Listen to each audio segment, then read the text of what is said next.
De kerststal in de Paterskerk is weer volledig ingericht door een groep enthousiaste vrijwilligers. Compleet met waterval, sterrenhemel en schaapskudde is het kerstgezelschap weer te bewonderen.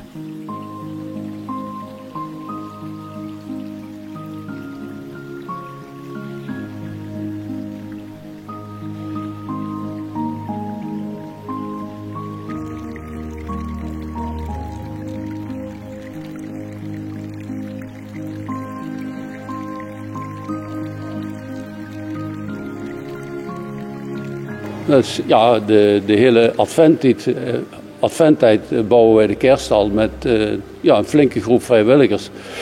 Op dit moment zijn we ongeveer met een 10 personen die met enige regelmaat hier aan werken. En dus het lukt ieder jaar toch weer om het voor elkaar te krijgen. En dit is dan het resultaat wat je hier ziet staan. Dus. Is dat veel anders dan voorgaande jaren? Ja, ieder jaar proberen we toch weer iets anders te bouwen, dat het toch steeds aantrekkelijk blijft, zeker voor de kinderen. De kinderen is dat heel interessant en zo verstoppen wij sommige dingen. En dan kunnen we dus als ze hier komen kijken, kunnen ze kijken van waar zit bijvoorbeeld een uil of maar er zijn nog veel meer herders, kijk nou toch eens. En kijk, met spiegels en dergelijke proberen we toch het een en ander foefje erin te bouwen, dat de kerststal steeds aantrekkelijk blijft, zeker voor de kinderen. Ja, en wat is dan het moeilijkste op te maken? Want ik zie ook de waterval, dat is allemaal vrij ingewikkeld, denk ik. Ja, het water is vooral het probleem dat we geen lek krijgen. Dat is natuurlijk het eerste vereiste. En dat het goed afloopt, dat het voldoende afloopt, dat je voldoende watervoorraad hebt, noem maar op. Dus dat is even een proef en normaal dan lukt dat toch heel aardig. Ja, ja, vanwege de coronacrisis is het is niet volledig te bezichtigen, maar de kerststal is wel gewoon te bezichtigen voor iedereen in Venray, begreep ik. Ja, de kerststal is gewoon te bezichtigen. Dat wil zeggen, het kindje wiegen op donderdagavond, kerstavond, is het dus normaal is het kindje wiegen. Dit vervalt nu allemaal door het coronavirus. Maar we hebben dus toch gedacht om dus voor de kinderen vooral mogelijk te maken om hier te komen te kijken naar de kerststal. De kerststal is dan geopend van 4 tot 6 in de namiddag.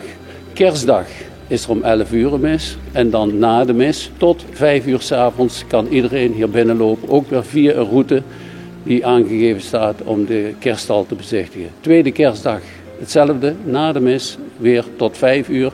En zondags is de kerk ook open tot 5 uur. Dus dat zijn de openingstijden. Voldoende mogelijkheden om toch de kerststal te bewonderen. Dat is nu wel fijn. Ja, dan hebben we tenminste ook een beetje eer van ons werk wat we er allemaal in gestoken hebben met alle vrijwilligers. Ja, en vrijwilligers zegt u. Die groep kan wel versterking gebruiken, begreep ik. Ja, wij worden allemaal ouder. Kijk naar mij, ik ben ook al een beetje verder in de leeftijd. En wij vragen natuurlijk graag vrijwilligers die hier willen komen helpen. Is dat natuurlijk prachtig en dan zien we ze graag een keertje komen.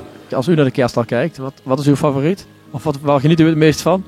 Nou, ik geniet eigenlijk van het geheel. En ik vind het bijzonder dat we met een groep van pakweg een 10 vrijwilligers dit toch ieder jaar weer tot stand kunnen brengen. En natuurlijk zijn er altijd discussies over hoe het een of het ander moet staan. Of ieder jaar proberen we toch weer iets te bedenken om het anders te bouwen. En zo blijf je toch eigenlijk een beetje aan de gang met de kerststal. Kijk, over een aantal weken dan gaan we hem wel weer afbreken. En dan zijn we al aan de gang van, maar als we dan zus of zo zouden doen, dan zou het misschien nog wel eens mooier kunnen zijn. Zo proberen we ieder jaar toch weer een wijziging erin aan te brengen. Tijdens een bezoek aan de kerststal worden de maatregelen van het RIVM in acht genomen.